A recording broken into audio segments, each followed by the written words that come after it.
Between draft day viewership, which is up 400% to 40%. Between ticket sales, which is up 93% to 16%. Between regular game viewership, which is up 180% to 20%. What Caitlin Clark has done is grown the WNBA exponentially. She did in 5 weeks what would have taken 5 years. And as it pertains to draft viewership, she did in 5 days. Following a sharp decline in viewership, the WNBA has expressed sorrow for allowing Caitlin Clark to be singled out.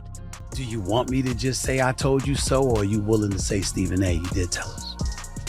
Viewership dropped by more than a startling 50% after Caitlin Clark was eliminated from the playoffs, not to mention the final. I have no idea who is still vying for the title. Believe me, I've coached the best, but they were tremendously disrespected. But human nature is, okay, this kid's coming into the league, and Diana said it best. This kid's in for a rude awakening. Every so-called expert attempted to disparage Caitlin, but she not only easily won Rookie of the Year, but she also made it impossible to watch any other WNBA game since everyone else became dull when she came on. NBA is collapsing. Caitlin and Lexi Hall are having a great time together. Can I get this spring fling with vanilla cream instead of coconut cream? Can I have the beach babe too, please? You're Caitlin Clark, right? Maybe. While going viral for scoring a $3 deal, Argyle was spotted sipping coffee with Lexi Hall. These are healthy, right? No, but they are only $3. I love a bargain. It's great to watch the WNBA regretting their choice as Caitlin appears to be content with her rest while the league is collapsing. If they had treated Caitlin properly, viewership would have reached an all-time high at this moment. So yes, the WNBA was growing before Caitlin Clark. Make that abundantly clear. But it was growing incrementally compared to the exponential growth you're seeing now. And this is just data, this is just objective facts. Be mad with data, please do not be mad at me. Statistics are honest, but regrettably, the WNBA will have to endure the dull playoff final. But Caitlin gets to relax and watch everything go as the WNBA returns to its typical popularity and becomes insignificant once more. Let's just say the ratings aren't the same with Caitlin Clark and the Indiana Fever now eliminated. Game 1 of the Aces Liberty matchup on Sunday drew an average of 929,000 viewers. Was down nearly 50% from last Sunday's Fever Sun contest. By the way, not only was viewership down, but attendance was as well. Not only did Caitlin Clark's withdrawal from the WNBA playoffs mark a sea change for her rookie campaign, but it also marked a monumental upheaval for the league as a whole. The WNBA was hit with harsh reality as soon as she was gone, with immediate repercussions and a crisis. When everything is put together, you need a star, and she is the one. The WNBA had been riding high on a wave of newfound excitement, much of which was directly tied to Caitlin Clark's incredible rookie season, in which she lit up the court with high-scoring games and clutch performances. When Clark left the WNBA playoffs, it was not just another star player leaving the league. Rather, it was a seismic shift. Attracted a wide range of viewers, including both casual watchers and die-hard basketball enthusiasts, who were enthralled by her abilities and captivating appearance. However, as soon as she left, it seemed like a switch had been flicked. All of this comes together and you need a star. And she is the star. The WNBA had been experiencing the Caitlin Clark effect for months, as her performances regularly drew larger crowds and sold out arenas. However, the magic seemed to vanish as soon as she was eliminated from the playoff picture, and the league found it difficult to keep fans' interest. This was a serious situation, not merely a passing fad. The sharp and indisputable decline in viewing indicated a serious issue for a league that had relied heavily on Clark's standout performances for its success. Racism has been impacting the WNBA well before this year. This is not a new thing. Sure. This is, and in that way, I do think Caitlin's being used as a pawn. Caitlin didn't bring racism to the WNBA. This has been happening. And that, I think, is what's been such a shock for all of us. Impact was arguably most noticeable during the Minnesota Lynx versus New York Liberty opening game of the WNBA Finals.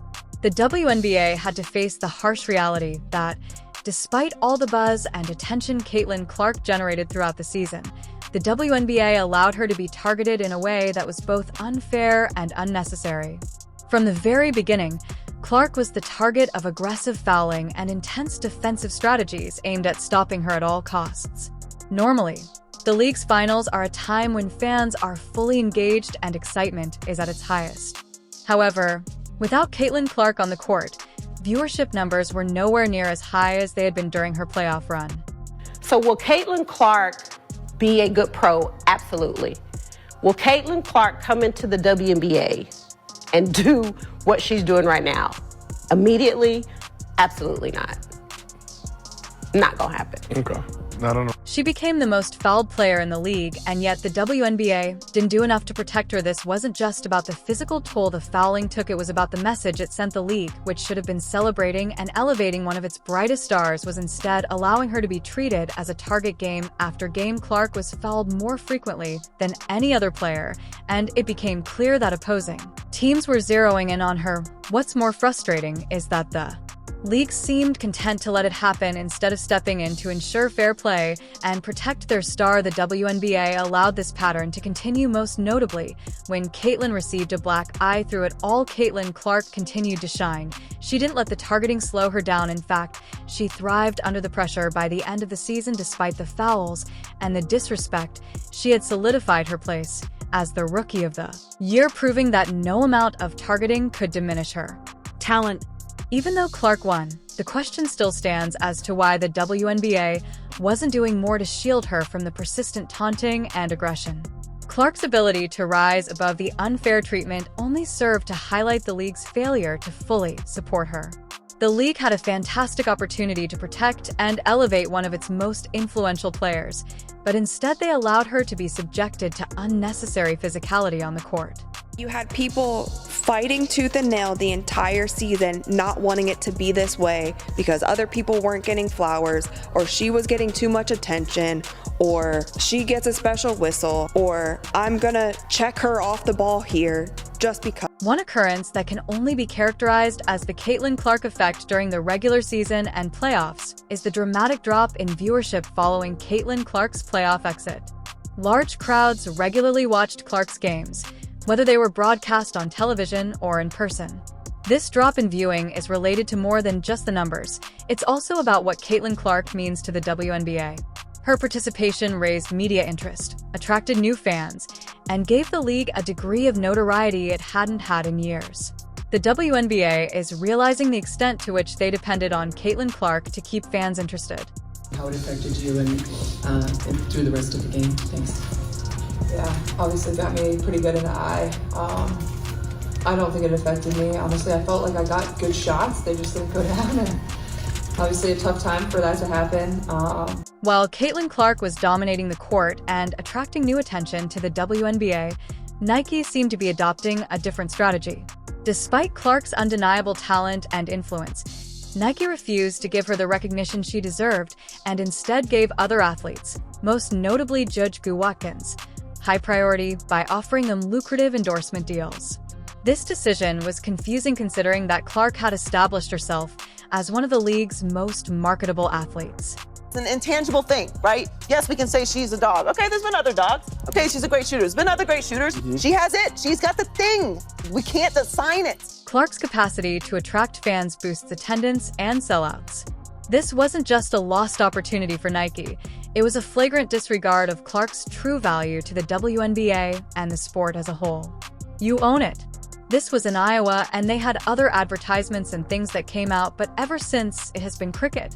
Arenas should have made her a top candidate for a big endorsement deal, but Nike seemed hesitant to fully support her, leaving her without the kind of recognition that her peers were receiving. Another layer of the disrespect Caitlin Clark endured during the season was added by Nike's choice to prioritize other athletes over giving her the promotion she deserved. Despite her amazing rookie season, which attracted the attention of both fans and the media, she was not given the significant endorsements that her performance merited. The WNBA is finding it difficult to sustain the same level of interest that they had during her time on the court. Caitlin Clark's prolonged absence is a huge blow to the league, especially given how much of its momentum was built around her rookie season. Her presence on the court wasn't just about her individual performances. It was also about keeping fans engaged, increasing viewership, and creating excitement around women's basketball. Clark's absence leaves a gaping hole in the league, and the impact is already being felt as the decline in viewership is just the beginning without her thrilling performances. As the league looks to build on the momentum of her rookie season, the WNBA is having trouble keeping fans interested in the games. Fans who tuned in to watch Caitlin will now have to wait until 2025 to see her play again, so the WNBA needs to figure out how to keep them interested in the interim. Juju Watkins has agreed to a multi-year contract extension with Nike, reportedly in one of the richest shoe endorsement deals in women's basketball history. In actuality, Caitlin Clark's arrival attracted a fresh group of WNBA fans who would not have been interested in the league before. The WNBA faces an uphill battle, and how they handle this time without their star will be crucial to the league's future success. Her absence means the league must work even harder to keep those fans and ensure they stay invested in women's basketball. However, with Clark off the court, this task becomes much more difficult. Own it, and this was in Iowa. They had other ads and things that came out, but since then it has been cricket. The NBA's appeal for viewers stems directly from the loss of their best player. They're trying to maintain the momentum that Clark created during the season, but they are up against a formidable obstacle without her.